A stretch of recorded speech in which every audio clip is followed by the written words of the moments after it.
자, 네. 평화나무 뉴스센터장 권지영 기자 어서 오세요. 네, 안녕하세요. 네, 자, 헤븐 포인트 교회 지난 월요일에 우리 평화나무가 폭로를 했는데, 자, 후속 보도를 계속 내고 계세요. 예, 이거 보니까 뭐 한마디로 엽기입니다. 엽기. 네, 그렇죠. 처음 이제 보도를 보신 분도 계시고 이제 못 보신 분도 계실 것 같은데, 이 교회는 이제 문화사역을 주로 한다면서 이제 언론에 많이 소개됐던 교회고요. 문화선교. 예. 네. 그러면서 이제 그 디너쇼를 하죠. 목사의 이름으로 디너쇼를 하고요. 굉장히 고급 디너쇼를. 호텔 같은 곳에서 예, 500석 규모의 고급 호텔에서 디너쇼를 진행해 왔고, 네네네. 그런데 그 이면에는 이 연습하는 도중이라든지 수시로 이제 목사가 교인들이 마음에 들지 않으면 폭행과 폭언을 일삼았고, 그러면서 이거는 성령님께서 지금 화가 나셨다 이런 식으로 폭행을 많이 저질러 왔다는 것이죠. 그래서 아니, 때렸다면 어떻게 때렸다는 거예요? 뭐 마구잡이로 손으로도 때리고 발로도 차고 뭐 그 야. 머리통 같은데 예. 때리기도 하고. 근데 뭐 장로도 그렇게 그러니까 다 맞으셨더라고요. 그 장로분들도 맞으셨고. 아니, 자기보다 연장자도 때렸습니까? 뭐 그렇죠. 네. 아. 그리고 특히 남성보다는 여성들이 좀 더 가혹하게 맞았던 것 같아요. 제가 지금까지 확보한 증언들을 종합해 보면. 기가 막힙니다. 아니, 어떻게 사람을 때릴 수가 있는가 하는 생각이 드는데, 네. 아니, 그런 그 폭력을 행사하면서 이게 신의 이름으로 폭력을 행사한단 말이죠. 그렇죠. 예. 성령님께서 지금 화가 나셨고. 예. 그래서 저는 좀 헤븐 포인트 교회가 아니라 헤븐 조인트 교회로 또 이렇게 부를 수 있지 않겠나 하는 생각이 드는데 말이죠. 네. 네. 어떤 식이었는지 저희가 영상을 한 15분짜리를 제작했는데 그 중에 네네. 일부만 좀 듣고 오겠습니다. 네. 일단은 어쩔 수 없이 좀 음성 변조됐다는 거 좀 감안하고 들어주십시오. 네.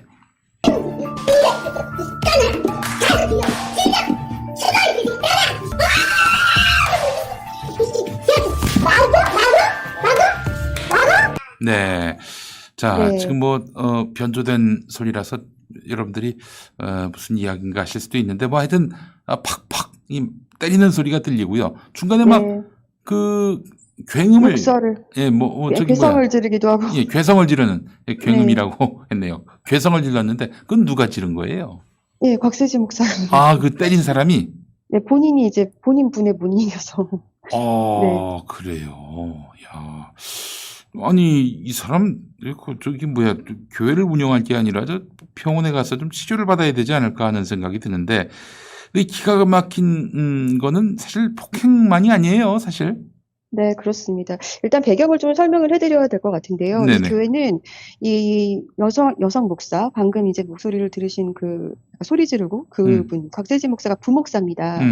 네, 그런데 이 목사가 교회를 설립했고요. 실상 모든 실권은 이 곽세지 목사가 다 가지고 있습니다. 단지 남편은 통합지신의 목사인데 이분은 그냥 바기사장처럼 담임으로 앉혀놓은 거죠. 자, 다시 한번 정리해 보면은 지금 네.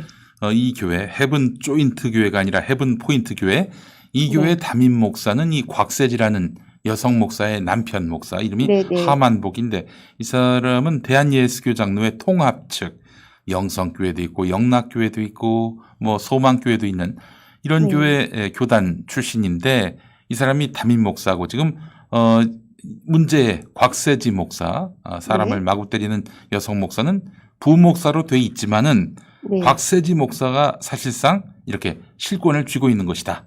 그렇죠. 그리고 교회를 설립했고요. 개척을 했고요. 네네. 이 교회는 한 2001년 정도부터 찬양 사역으로 시작해서 그 규모가 점점 커지니까 한 2010년부터는 여의도에 있는 63층짜리 빌딩, 거기 500석 규모에서 이제 디너쇼를 했고. 여의도에 있는 63층 빌딩이 대체 어떤 빌딩인지 도무지 파악이 안 되네요. 예, 알겠습니다. 그리고 2014년부터 작년까지는, 올해는 이제 아직 안 열렸죠. 코로나 때문에 열릴 수 있을지 모르겠는데, 2019년 작년까지는 이제 광장동에 있는 대형 호텔에서 또 거기서 디너쇼를 개최해 왔습니다. 1년에 2번 열고요.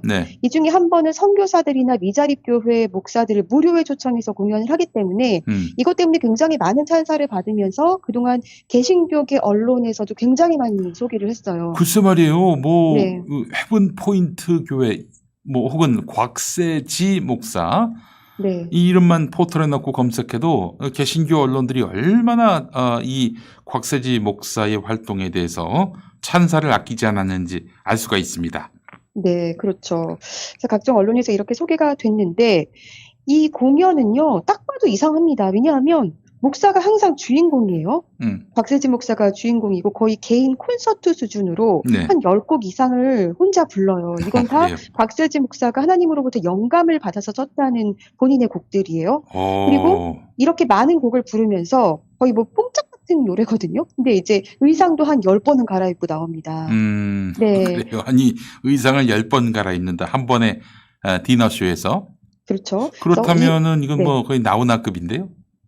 네, 뭐 거의 나훈아 선생님이나 설 수 있을 거라고 생각했던 그런 대형 호텔에서 본인이 이렇게 콘서트를 하시니까 네. 본인의 스스로도 그렇게 생각할 것 같아요. 네네. 이 화려한 무대의 백댄서로는 이 교회 청년들과 청소년들이 서고요. 아, 교인들. 네, 그렇죠. 아니, 네. 음악성은 어때요? 음악성은? 음악성을 따지기는 좀 많이 어려워 보입니다. 제가 음악을 잘 모르지만 제가 들어도 좀 힘들었고요. 저는 아직 듣지 못했는데, 그 영상만 봐가지고, 그래서, 어떤가 봤는데, 또 들어보신 분들 얘기 들어보니까, 네. 이거 뭐 정말, 돈을 내고 들을 공연은 아니다, 이런 얘기 하더라고요. 네, 그렇죠. 어떤 한 분이 자신의 페이스북에 이 공연을 보고 이제 감상을 적어 놓으셨는데, 네. 바이브레이션을 5도 이상 넘나드는 아방가르드 뽕짝 노래를 12음계로 듣는 것 같은 음악이라고 이해하면 된다. 이렇게 평가를 하셨습니다. 그래요? 네. 뭐, 좋은 분들도 있으실 수 있어요. 교계 한 유력 큰 교회의 목사님은 좋다고 하셨거든요. 일단 저는 제 취향은 아닙니다. 네, 그래요. 네. 뭐, 다 개취니까. 그런데, 네. 그래요. 바이브레이션을 5도 이상 넘나드는 아방가르드 뽕짝 노래다. 이것만 딱 봐도 뭐 제 스타일은 아닌 것 같은데. 근데 교인들이 이렇게 백댄서로 나왔다면은 뭐 이 공연을 위해서 굉장히 준비를 많이 했을 것 같다는 생각도 드는데 어떻습니까? 맞습니다. 거의 뭐 새벽까지 연습을 하게 되고요. 무리한 연습을 하는 거죠. 네네. 그러면서 청소년과 청년들이 학교와 직장을 빠지는 것도 여기서는 굉장히 이제 신앙으로 포장이 됩니다. 아니, 교회 일인데 학교와 직장을 빠져요? 빠지려다 보니까 핑계가 있어야 되잖아요. 그렇죠. 그래서 뭐 부모님이 아프시다, 누가 돌아가셨다, 이런 핑계로 계속 되게 됐다, 이런 증언들을 들어볼 수 있었고요. 이 목사의 의상팀이 따로 있습니다. 네, 냉난방도 안 되는 작은 골방에서 이분들은 이제 목사의 의상을 만드는 거죠. 의상을 만드는 일도? 네, 그렇죠. 다 사려면 돈이 너무 많이 드니까 나중에 이제 만들기 시작을 한 거예요. 그래요? 옷을? 네. 또 티켓을 교인들이 다 사서 이제 좌석을 메우고 있는데, 특히 1년에 2번 하잖아요. 네. 근데 이제, 한 장이 20만 원이 넘는 고가의 티켓이에요. 세상에. 뭐, 오커일, 제가 호텔 이름을 얘기했네요. 네. 63 빌딩, 제가 저 빌딩 이름을 얘기했네요. 이런 여기서 디너쇼를 했다면은, 뭐 대관비만 해도 어마어마할 텐데, 결국, 티켓 값이 상당할 테고요. 그런데 그걸 교인들이 산다. 그렇죠. 이걸 교인들이 다 사서 메우게 되고요. 네. 특히 장로들 같은 경우는 최소 10석에서 20석은 사야지 이제 장로의 노릇을 하는 것처럼 교회에서는 여겨진다고 합니다. 티켓이 얼마라고 했죠? 장당? 한 23만 원에서 25만 원 정도예요. 아니, 그런데 이제 장로들은 20장을 사야 된다. 그러면 이게 한 거의 500만 원 돈 되는 거 아니에요? 맞습니다. 네. 그리고 20대 청년이에요. 20대 청년인데 공연을 할 때 입었던 옷들을 이 돈으로 환산해 봤더니 3천만 원이 되는 것 같다라고 했던 분도 있었고. 아니, 이렇게 이 청년이 자기가 구입한 그런 의상의 비용이 3천만 원이다. 네. 그래요. 그러니까 이 공연을 위해서. 네, 그렇죠. 그러니까 의상도 또 사야 되거든요. 의상도 본인들이 사서 입어야 되니까 이런 경우도 있고, 뭐 청년들이라고 또 뭐 표를 안 살 수는 없는 것 같아요. 그러니까 청년들이 무슨 돈이 있다고? 그러니까요. 공연 한 번 할 때마다 자기도 300만 원씩을 썼던 것 같다, 이렇게 말씀하시는 분도 있었고. 네네. 네, 게다가 이 교회는 선교 여행을 빙자해서 해외를 많이 다닙니다. 1년에 몇 번씩 가는 것 같아요. 네. 그런데 사실상 선교 스케줄은 없어요. 그래요? 네. 뭐 전도하거나 혹은 뭐 공연을, 그러니까 문화 선교 목적의 공연을 하거나 그런 거 없이. 오히려 그 나라에서 열리는 공연들을 이제 관람하면서 이제 많이 뭐 배우기 위해서 뭐 배우고 뭐 견문을 넓히기 위해서라는 핑계를 대면서 가는 건데 네네. 오히려 그런 공연 보고 사실상 쇼핑 주로 이제 스케줄로 채워져 있고요. 그래요? 네. 그 그런데 교인들이 돈이 많은 모양이군요. 아닙니다. 이 교인들은 굉장히 평균보다 형편이 많이 어려운 분들이 많은데요. 예, 그렇다 보니까 예. 이제 빚을 져서 네. 빚을 내서 뭐 이런 것들을 감당하시는 분들이 아니, 대부분이라고 그러면은 하고요. 그 쇼핑만 한다면은 뭐 도대체 누가 쇼핑을 한다는 거예요?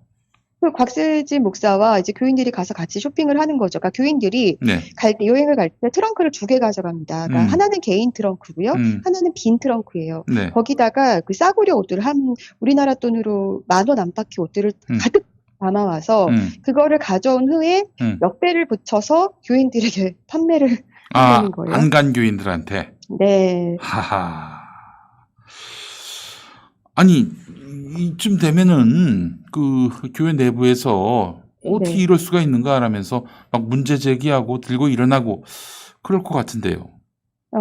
뭐 최근에 이제 그루밍에서 깨어나서 그래도 이제 저희 쪽에 제보를 해주시는 분들이 박세진 목사도 사실 놀랄 만한 분들도 있을 수 있어요. 그런데 이분들은 그동안 이 교회에서 본인들이 그래도 은혜를 받았다고 생각하시는 거예요. 특히 뭐 청소년기 시절에 방황했었는데 목사와 교회가 나를 잡아줬다. 이런 고마움이 있는 분들도 있고요. 하하. 그런 것들이 어떤 곽세진 목사 같은 경우는 계속 뭔가 영적인 얘기 뭐 이런 것들을 뭐 사탄, 마귀 이런 용어를 계속 사용하면서 뭐 저주받는다느니 뭐 이런 용어를 막 사용하잖아요. 네. 그러니까 교인들이 이런 것들이 공포심과 어우러지면서 문제 제기를 못 하고요. 이 교회는 짝도 지어주고 결혼식도 이렇게 교회에서 하면서 곽세진 목사가 혼수를 본인이 발품을 팔아서 막 준비를 해줍니다. 그래요? 그런데 실상은 혼수 비용은 사실 실제로 드는 결혼 비용보다 더 많이 받아가신다고 해요. 본인 혼수 비용도 다 받는 거예요. 네, 그러니까 이제 자기가 예를 이제 들어서 그 혼수품을 주기는 하는데 돈은 또 교인들로부터 받는다. 네, 그렇죠. 근데 사실 예를 들어서 뭐 혼수 비용을 2천만 원을 받았다. 그런데 좀 의심스러운 거는 물건은 훨씬 좀 싼 거를 사서 준 것 같고 이런 정황도 좀 있고요. 근데 알겠습니다. 네, 예. 그런데 교인들은 일단은 목사가 이렇게 발품을 팔면 나를 위해서 목사님이 이렇게 발품을 팔았어라고 또 여기서 감동을 한다는 거죠. 아니, 발품을 판다는 거는 보다 좋은 제품을 보다 싸게 샀을 때 발품을 판다라는 말을 할 수 있는 거 아닙니까? 아니, 그것도 그렇고요. 결혼은 한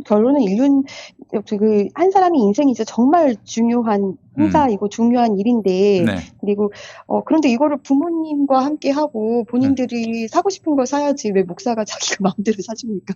글쎄 말이에요. 네, 저는 안 반가울 것 같습니다. 네, 그래요. 그러니까 한마디로 이 교회는 어떻게 이렇게 이런 터무니없는 이런 독재가 이루어지고 있고, 이런 뭐 부정확함, 말하자면 불투명함, 네. 이런 것들이 용인이 될 수 있는가 보니까 이 곽세지 목사라는 사람들이 이 교인을 일종의 그루밍을 한 거예요. 그래서 그렇죠.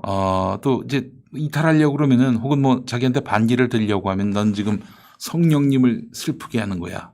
네. 하나님의 뜻에 배반되는 행위를 하는 거야. 이러면서 협박 주고 너 그런 식으로 나한테 덤비면은 재수 없다. 너 무슨 네. 저주받을 수가 있어. 이런 식으로 해서 공포심을 주입시키고요. 네, 이게 그렇습니다. 바로 저기 이런 자기들이 비판하는 이단 사이비 행태 아닙니까? 다르지 않죠. 네. 자, 제일 중요한 겁니다. 이 지금 네. 평화나무가 속 시원하게 공개하지 않고 있는 게 바로 이 곽세지 목사 아들의 성추행 혐의 아니겠어요? 네, 그렇습니다. 이 곽세지 목사와 첫 번째 남편의 사이에서 낳은 이제 아들이 교육 목사이고, 교회에서는 이제 후계 구도에서 유력 후계자로 이제 거론됐던 인물인데. 곽세지 다음? 네, 그렇죠. 현재 이 사건은 고소가 들어가서 이제 경찰 수사가 진행 중이고요. 교회에서는 파면 조치를 했습니다. 네. 자, 네. 다시 한번. 그러니까 곽세지 목사의 아들, 어쩌면 헤븐포인트 교회의 후계자가 될지 모를 이 곽세지 목사의 아들이 교인을 상대로, 여성 교인을 상대로 성추행을 한 혐의로 지금 경찰 수사를 받고 있는데 교회 쪽에서는 파면을 한 거 보니까 이런 성추행이 있었다는 걸 교회 차원에서는 인정한 거 아니겠어요? 교회의 관계자와 제가 통화를 첫 보도가 나가기 전에 했었는데, 네. 그러니까 그동안에 교회에서 사실 자정 노력을 기울이겠다고 하셨었어요, 저한테. 그래서 어떤 자정 노력을 기울이셨냐라고 하니까 이제 이 성추행 사건을 본인들이 조사해서 사실일인 것으로 밝혀졌고 파면했다 이렇게 얘기했거든요. 그래서 이거는 이제 수사가 진행 중이고 수사 결과에 좀 안 좋은 영향을 미치면 안 되니까 일단은 내용은 일단은 좀 미뤄두겠습니다. 저희 그런데 평화나무가 중요한 거는 상황을 알고 있는데 네. 지금 수사에 영향을 미쳐서는 안 되고 공정한 수사를 위해서 저희가 네. 알고는 있지만 아직 그 공개를 못한다 이런 말씀이에요. 네, 그렇죠. 그런데 이 문제가 이제 드러나기도 하고 평화나무 취재가 시작되면서 교회가 좀 무리한 대응을 했던 것으로 보여요. 그러니까 이제 그 중에서 그루밍에서 빼어난 분들도 계셨고 또 정말 목사에게 충심으로 이거는 정말 제대로 치리해야 된다고 했다가 뭐 좀 악의 세력으로 몰린 분들도 있다는 거예요. 네. 그러면서 더 교인들이 조금 그루밍에서 깨어나기 시작한 분들이 있었어요. 그러니까 곽세지 목사가 지난 9월 중순쯤에 돌연 내가 사임하겠다라고 합니다. 사임? 네, 사임을 하겠다고 했는데 이 사임하겠다고 하면서 하는 말이요. 하나님께서 다른 데 가서 맑은 영의 사람들을 데리고 개척가라고 응답을 주셨다. 계시를 주셨다. 이 교회 버리고 가겠다? 그렇죠. 곽세지 씨가. 예. 여러분은 내 설교를 이제 못 듣게 됐으니까 저주받은 거라는 취지로 말을 해요. 그러면서 분리 개척 자금과 입양할 8명의 사택비를 요구했습니다. 그러다가 하루도 안 가서 다시 하나님께서 아직 떠나지 말고 3가지 조건을 제시하라고 응답을 주셨다면서 분리 개척비와 입양아들의 양육비, 퇴직금을 달라고 또 요구를 돈은 돈대로 했어요. 달라 이러고. 네. 그러면서 교인들은 사랑할 존재지 믿을 존재가 아니기 때문에 이렇게 요구한다. 이런 얘기를 했습니다. 왜 이런 쇼를 한 거예요? 네. 그러니까 이게 이 교회가요. 한 번도 당회랑 재직회, 공동의회 이런 게 열려본 적이 없어요. 민주적 의사결정 구조를 만들지도 않았고 이렇게 가동하지도 않았다. 네, 그렇죠. 그런데 이제 개척 24년 만에 평화나무 취재가 시작이 되면서 이런 것들을 급조한 거예요. 네. 예, 그러다 보니까 이제는 자기 마음대로 다 할 수 없다고 생각을 했던 것 같아요. 그러니까 이때 말을 하면서도 교회 당회와 재직회가 없는 곳에서 내가 다시 개척을 하겠다. 그러니까 초대교회에 무슨 당회가 있고 재직회가 있었냐. 그러니까 이거는 비성적인 거라는 얘기를 하고 싶었던 것 같습니다. 네, 말도 안 되는 얘기죠. 알겠습니다. 네. 제가 우리 어떤 기사가 나갈 것인지 권지현 센터장님하고 많이 또 이야기를 나누고 또 소통을 해서 내용을 대략 압니다만은 성추행 건은 정말 제가 이거 뒷목을 잡았습니다. 세상에 이런 일이 다 있었구나. 예, 그래요. 기사가 앞으로 계속 나오지요? 네, 그렇습니다. 경찰 수사 결과에 따라서 또 그 사건도 보도를 해드려야 될 것 같고요. 네. 교회가 사실 입양을 많이 했는데 이 입양에도 분명히 문제가 있어 보입니다. 입양의 문제라든지 교리의 문제, 그리고 이 교회가 독립교단이라는 칼칼이라는 곳에 소속이 되어 있는데 이런 문제점들을 하나하나 좀 짚어보려고 합니다. 알겠습니다. 평화나무의 후속 보도 여러분 많이 주목해 주시고 또 아울러 이 사태의 이런 올바른 해결을 위해서 저희가 또 소송도 고발전도 벌여야 하지 않겠는가 하는 생각을 해보고 있는데요. 어쨌든 평화나무의 목적은 이렇게 그루밍 폭력에 의해서 영과 육이 지배당하시는 분들, 이분들을 해방하게 하진 못하더라도 이런 악의 구렁텅이에서 헤어나오실 수 있도록 길을 터뜨리는 역할 정도는 해야 되지 않겠는가 하는 그런 사명감에 불타게 됩니다. 예.